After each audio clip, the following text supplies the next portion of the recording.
Hey, welcome back to week 5 of another episode of the Muni Report. It's crazy it's week 5, man. I feel like it just started. Yeah, it's nuts. And yes, I am your host, Nabil Habib, and here I am with the creator, the genius, the editor, you name it, Mike Lou. That's the genius, not me. Nah, stop it. That's the McDude. The McDude, I love it. Oh yes, it's Bolt week. It's Charger week, and it will get a little scary there in LA. I think it's gonna get really ugly. We'll see what happens. Yeah. I was completely wrong about last week. I predicted a high-scoring game. That was the complete opposite of a high-scoring game. Exactly. I do kind of bring into the factor of they kind of just knew each other too well, maybe. But our defense played amazing. Basically almost a shutout kind of game against one of the best offenses in the league. I mean, it's been rolling. A lot of people like to discredit that offense, but if you look at the stats, looking really good. Yeah, I mean, they pounded the ball down their throats, as I will say, all the way down. Week to week.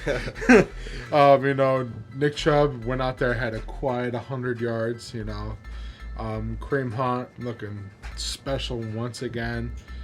But once again, kind of a tough game through the passing game. But after finding out the news yesterday about Baker's torn labrum, it's starting to add up why he probably missed those throws. But he does look at it as like it shouldn't be an excuse. Yeah.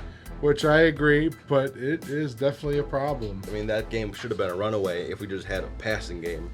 Would have been great. We just didn't. So that's a little bit unfortunate. Defense aside, spectacular performance again.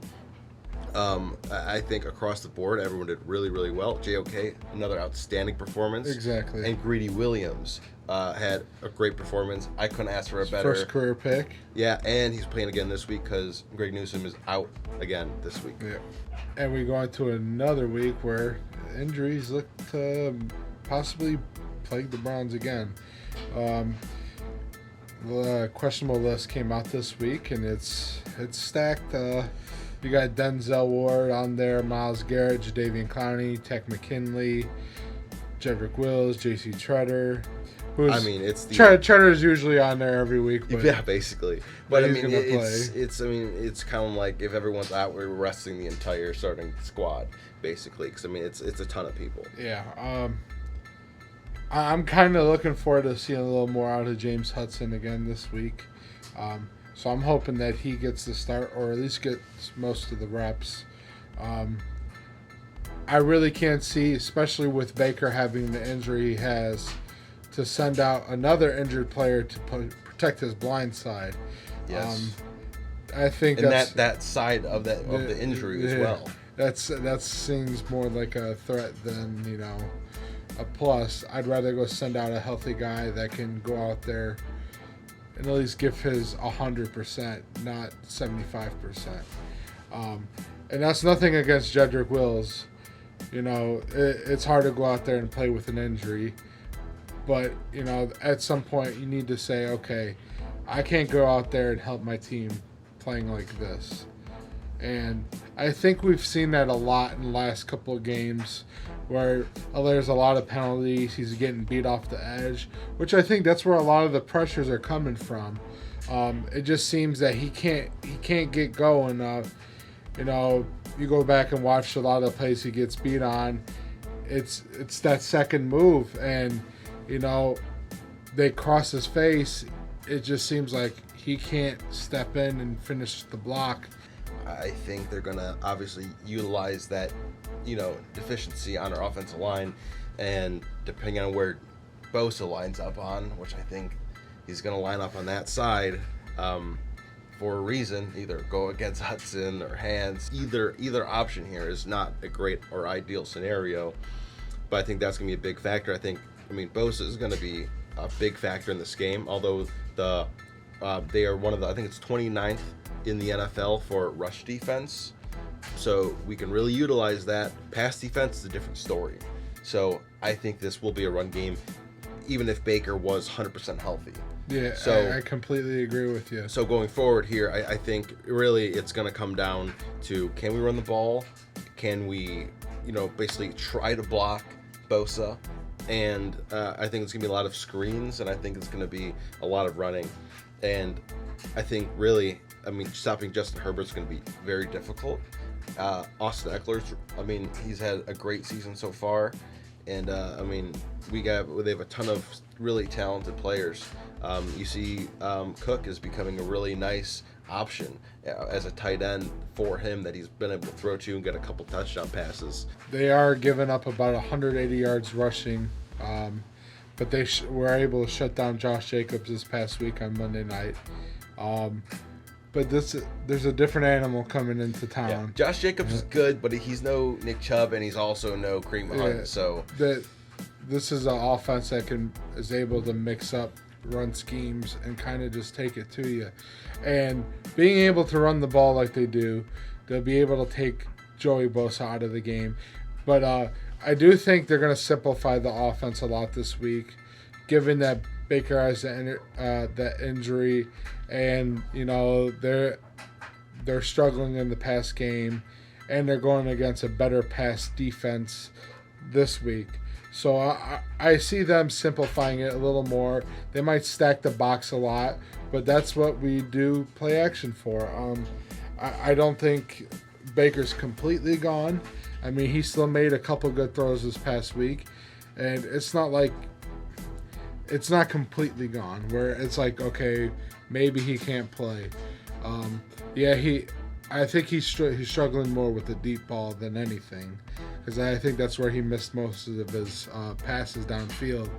If they can keep it within that 15-yard range, 20-yard range, they should be solid.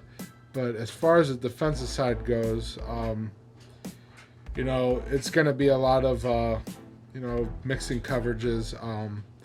This past week, Justin Herbert, put up some good numbers, but if you go back and watch the game, he struggled a lot. The Raiders gave him a lot of fits. You put pressure on Justin Herbert, he's going to make bad throws. But that's for, you could say that for any quarterback in the league.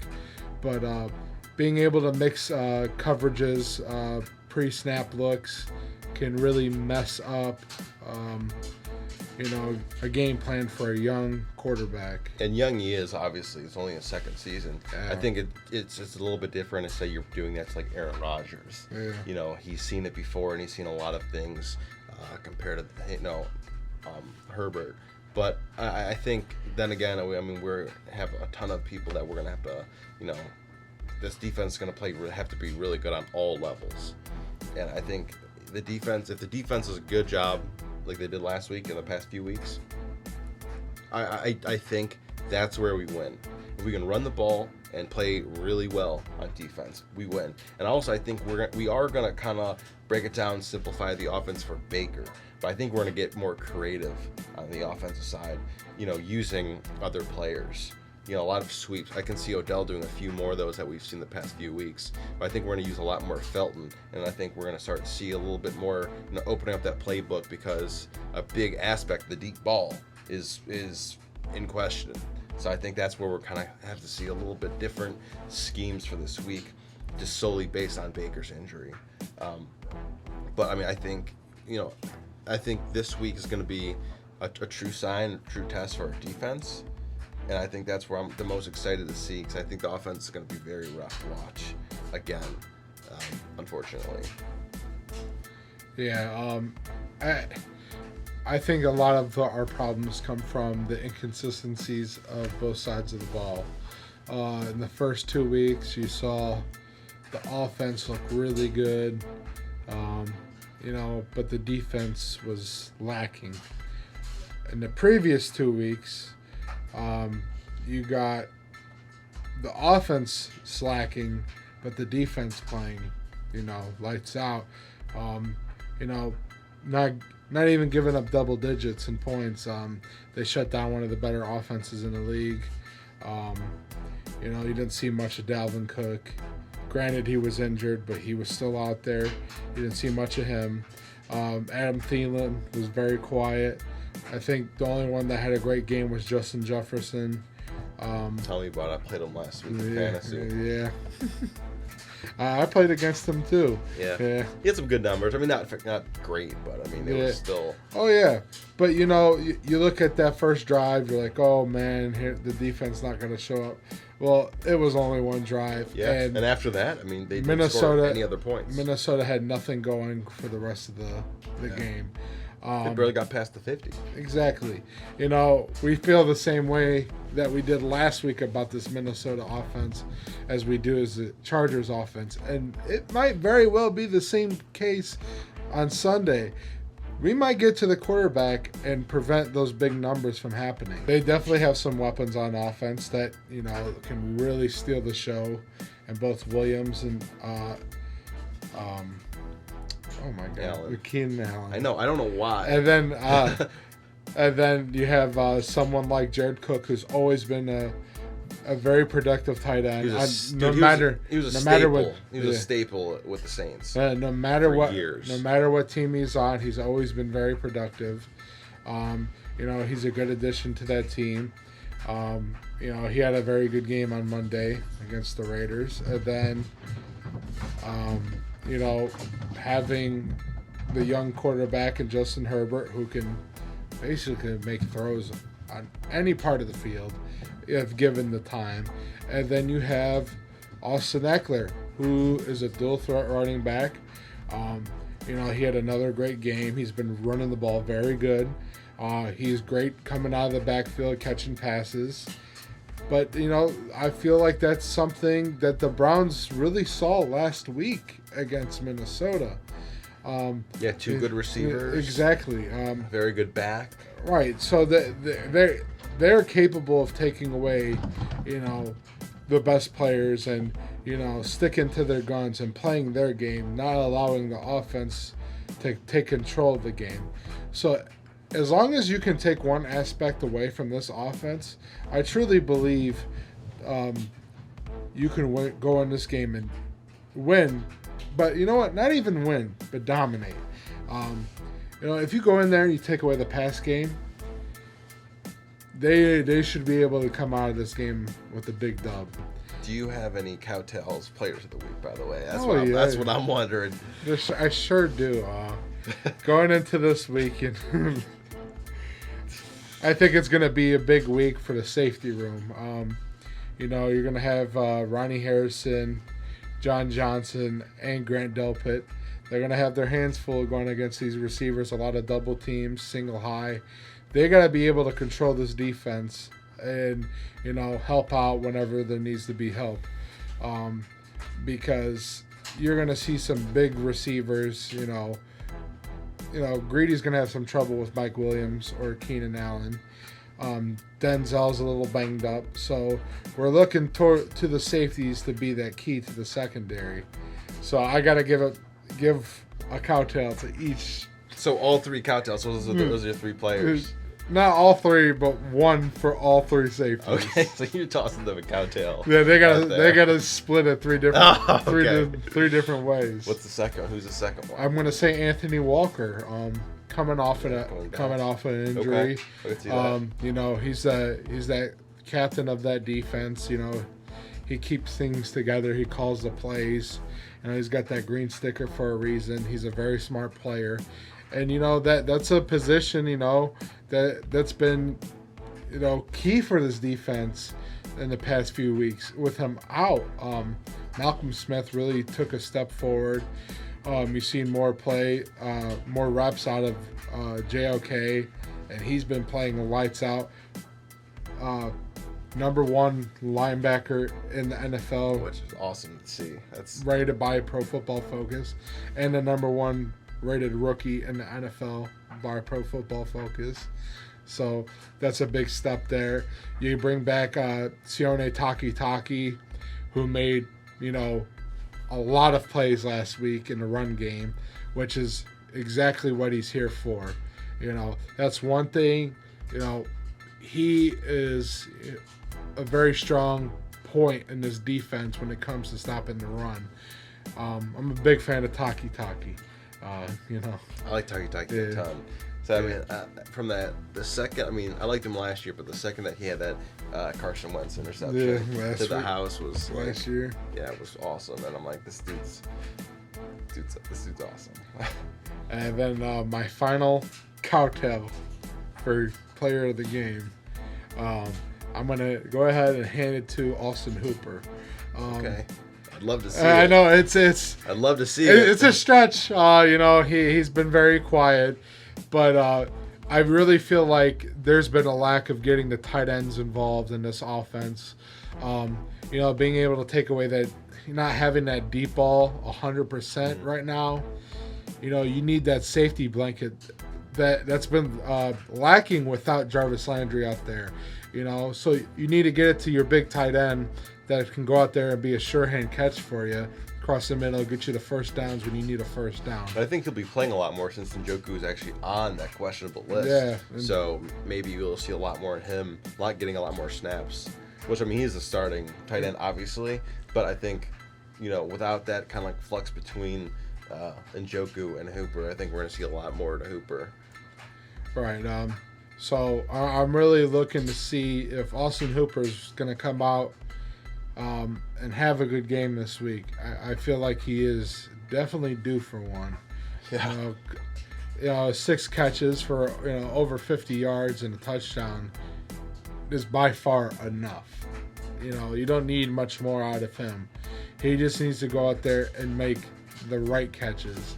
He can go for 3 for 23, but as long as those 3 catches are on third down when they need them to, that's fine by me.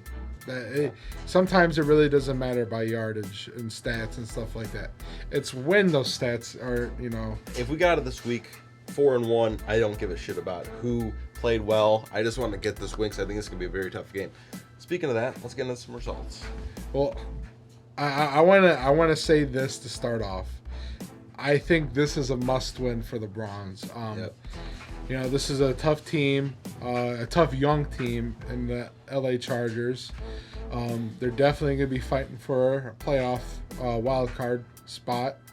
The AFC West is looking very tough. The Browns, they're a little banged up. They got a tough stretch coming on their schedule. Very tough. You have the Chargers this week. You come home. You play the Cardinals, who's the best team in the league right now, record-wise. Undefeated. Kyler Murray's playing great football. Then you have another home game against another playoff team, and the Denver Broncos, who are out there fighting for a wild card spot. So, and then you come back and you play the Steelers at home. So, these are going to be games that you have to win. They're going to have an effect later down the road. If you can go in and win, 3 out of these next 5, that's going to be a big help. But if you only win 2 of the next 5, that can come back and haunt you towards the end of the season. Yeah, I say out of this stretch, I think we can only lose 2. That is it.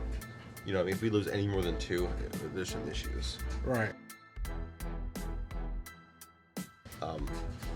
So, result-wise, what are you thinking? Oh, well, once again, I cannot feel good about going into this game. You got a banged-up quarterback. You're going to play a very high-powered offense once again. You have a very great, talented secondary. Good pass rush in Joey Bosa. I feel like they'll be able to slow down the Browns' rush game. Because taking stats from the first four games is not really too much. It's not much of a sample size to really critique them on. Like the numbers they put up against Josh Jacobs, and he's not really a fluke of a running back. If they can shut down the run, I'm going to have to give the Chargers a dub here.